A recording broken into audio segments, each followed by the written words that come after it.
Let's go! Naglunad sila sa motor. Wala naman sa jeep. Ayan ha. Paano na dito sa jeep? Ang mahirap. Ay, limang kan! 5 kan! Ayan na kami sa jeep. Welcome to the jeep, You need to face there. Ay, bye na! Ay, next time!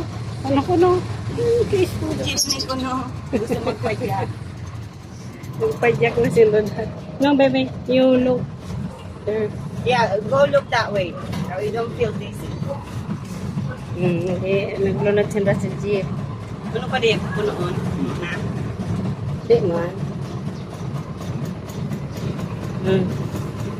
What you think is this in this experience? Isabel, you're riding the jeepney. You like it? Than Connecticut. Draw. What? Philippines is better. Philippines is better. Why? Why, baby? Fun transportation. What you think, be? Ano yung naisip mo? What are you thinking? You think things? Nothing. Ilang minutes yan? Madali lang.